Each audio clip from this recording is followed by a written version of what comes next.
Good morning, ka-coffee, Luzon, Visayas at Mindanao. Magandang araw po sa inyo. Mukhang nagbibilang na ng araw Base sa kwento ni Sara Duterte, mahina na raw po ang kanyang tatay. Unang-una, ito po ay 80 anyos na. 80 years old na po itong si Digong. Nakakulong, biruin mo nagpakasasaka dati kang mayor, dati kang presidente ng isang bansa. Ngayon, ang future mo sa bilangguan lang din dahil sa mga krimen na ginawa mo. So, nagkikwento si Sara Duterte at kung nakita nyo na daw po si Digong na payat. Sige, yung pinakapayat niya, yung nandoon siya sa ICC, di ba? Yung first time na ipresenta siya ng ICC, di ba sobrang payat niya na doon? Mas sobrang payat pa raw ngayon. Ano to, butot balat na lang ito. Nagbibilang na lang talaga ito. Si Sara Duterte mismo ang nagsabi niyan. Wala silang maipakitang bagong litrato kasi bawal, di ba? Hindi naman nila pwedeng, pwede siguro, nalulusutan nila, hindi ko alam kung paano nila ginagawa yan, pero hindi nila dinidisclose sa publiko kung ano na ang itsura ni Digong. Kasi gusto nilang mapanatili yung strong image, very solid na image ni Digong. So kapag ipapakita nila na sobrang payat at weak, ayaw nila ipakita niyan. Kasi posible din naman na itong sinasabi ni Sara ay parte lang ng drama para susugan yung kanilang narrative na weak na yung presidente, si Digong at dapat na itong i-grant ng interim release. Posible kasi yan They are trying to influence yung narrative na kaawaan natin si Digong, matanda na yan si Digong, hindi nagagawa ng krimen niya si Digong, hindi sanay si Digong sa kulungan, etc. etc. Sige, pakinggan natin itong sinasabi ni Sara Duterte kasi meron din siyang pakiramdam. May sinabi siyang pakiramdam na mukhang hindi magagrant itong interim release. Oy, jackpot! Sige, dito muna tayo.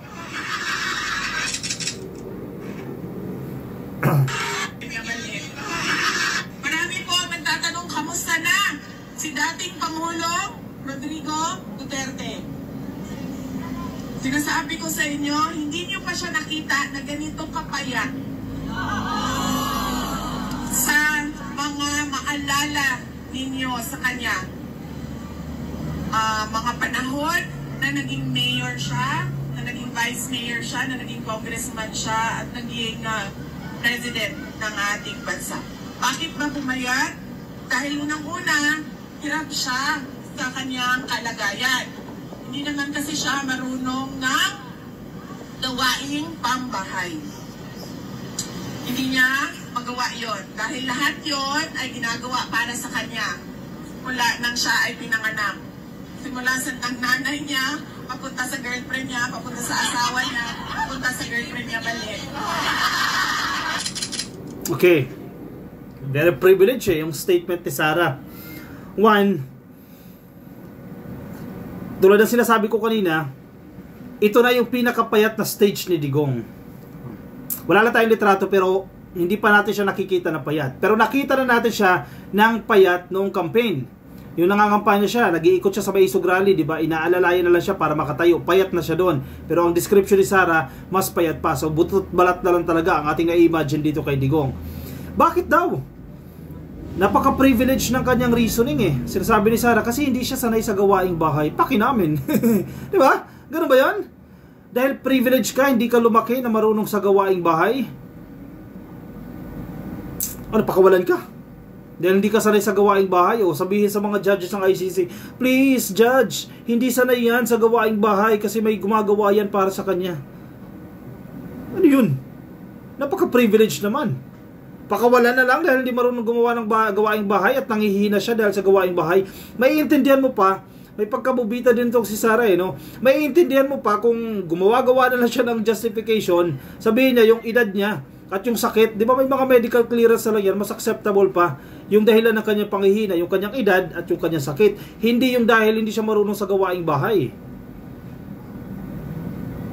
Di ba? Napaka-privilege. Halatang privilege talaga itong mga to. Tapos, matatandaan ninyo, 2016. Anong press release nila? Anong narrative nila ng 2016? Mahirap lang kami. Simpleng pamilya lang kami. Biruin mo, simpleng pamilya ka, hindi ka marunong gumawa ng gawaing bahay. Madaling sabi, invento lang pala yung kwento nila noong 2016. Yung narrative nila, yung storyline nila na nagpanalo kay Digong na simple lang si Digong. Kasi, Saan ka nakakita ng simpleng tao na hindi marunong gumawa ng gawaing bahay? Ano yung gawaing bahay na yan? I suppose, yung paghuhugas ng plato niya. Yung paglalaban ng damit niya. Ng underwear niya. Ano pa? Yung paglilinis niya sa kanyang selda. O sa kanyang kwarto. Diba? Pag-ahit niya siguro ng balbas, ng bigote. Baka iba pa. May gumagawa pa para sa kanya. Ganun ba yun? Mismong pag-aahit sa kanya. May taong gumagawa pa? Posible ha? Hindi imposible yan. May taong gumagawa pa yan para kay Digong. Kaya yung simpleng bagay, nahihirapan siya.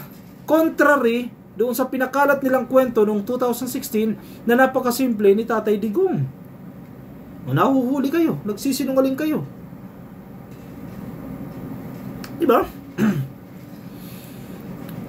Ano yun? Ang dapat makulong yung marunong sa gawaing bahay. Kayo dahil mayaman kayo. Hindi kayo marunong sa gawaing bahay, dapat wag kayo makulong. Anong reasoning yan? Kaya nagmamadali sila na mag-grant tayang interim release. Kasi nagbibilang na sila ng araw kay Digong Ang masaklap niyan, pag natsugi yan si Digong, magagamit nila sa 2028. Sympathy votes yan Pag natalo pag natsugi si Digong, tatakbo si Sara sa pagka-presidente once na hindi siya ma-impeach Kasi kung umusad yung impeachment na yan, sa tingin ko lang judgment dyan, acquitted yan si Sara Duterte. So magagamit nila yan, itong pagkamatay ni Digong, para sisihin ang administrasyon ni PBBM. Magalit ang taong bayan sa administrasyon at kampihan si Sara Duterte, iboto siya sa pagka-presidente. And eventually, once na maging presidente na si Sara Duterte, knock on wood, gagantihan si PBBM. Malinaw na malinaw yan, ka-coffee. Mga possible scenarios yan. Ginagawa nila. Kaya yung parte yan, yung pagpapaawa nila, parte yan for the 2028 elections. Meron pa isang balita. Dito naman sa GMA News, may mga kutob daw itong si Sara Duterte. Madami kasing kabubuhan to si Sara Duterte recently. May kutob si Sara Duterte. Ito nasa GMA News. Sara Duterte concerned Rodrigo's interim release might be rejected. Nag-aalala siya dahil baka daw po yung request ng kanyang kampo ni Digong na palayain si Digong, ma-reject yan ng ICC pre-trial chamber. Nangangamba siya dyan. Di pabor sa mga biktima ni Digong, di ba, kahit paano nakakapagkamit ng hustisya. Pabor yan sa mga tsinugi ni Digong, sa pamilya ng mga tsinugi ni Digong, kasi hustisya yan para sa kanila. Hindi nga lang pabor kay Digong, hindi nga lang pabor sa mga dilis, hindi nga lang pabor kay Sara Duterte.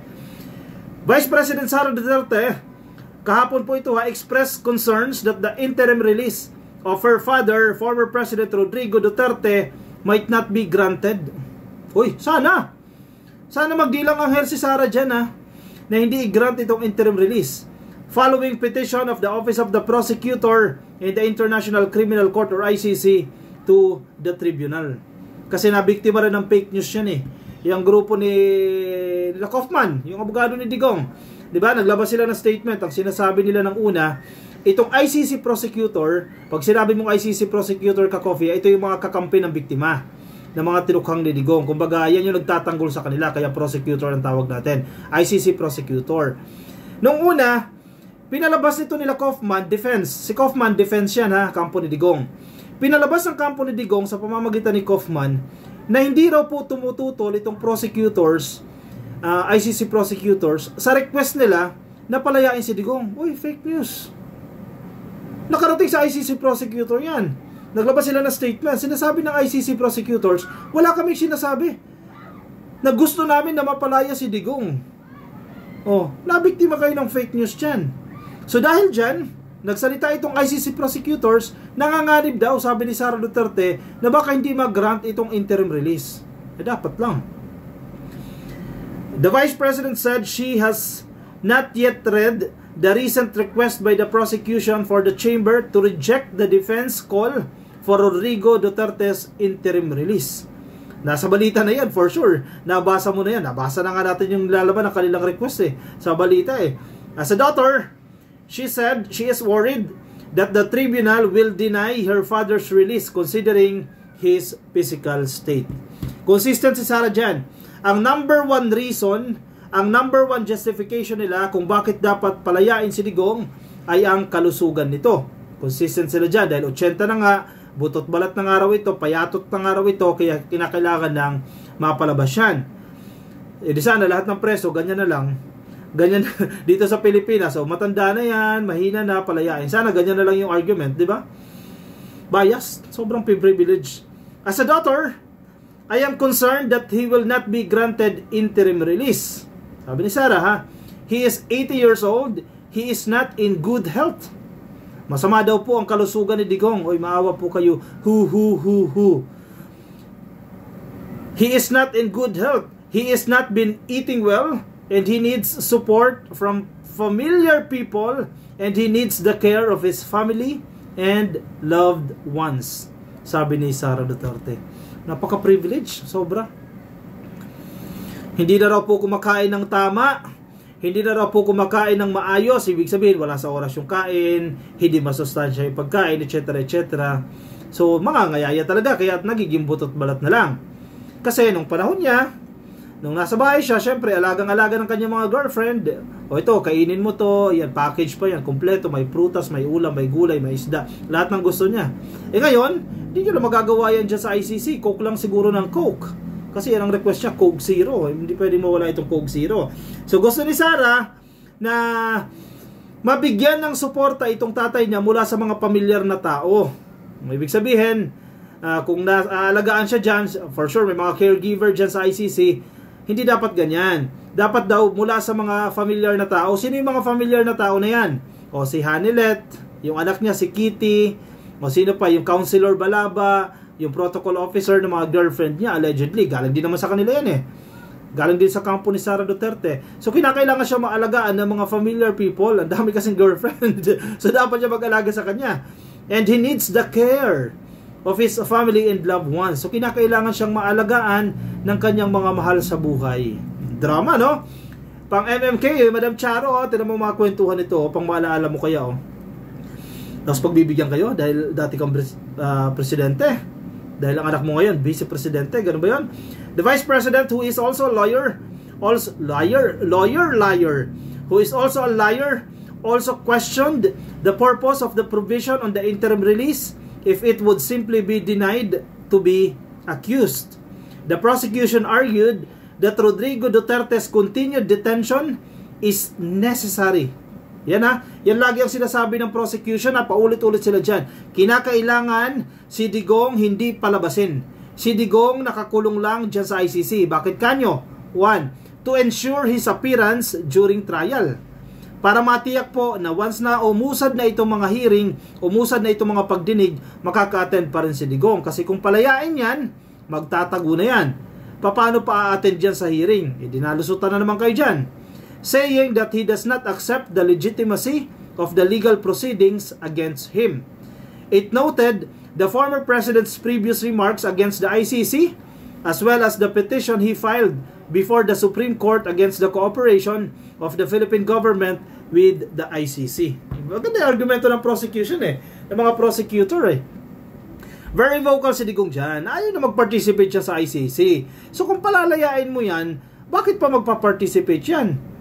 Pagpalabasin mo yan, the more na hindi na magpa-participate yan, the more na hindi na magpapakita yan sa ICC, dahil from the very beginning, ang paniniwala nila ay illegal yung pagdakip kay Digong. So ikaw naman, knowing Digong na may pagkawais, papayag ka. Inaresto ka na nga ng illegal, tapos isasubmit mo pa yung sarili mo, pupunta ka pa doon sa hearing, definitely hindi na. Sa madaling sabi, wala nang point na babalik pa si Digong sa ICC once na pinakawalan yan.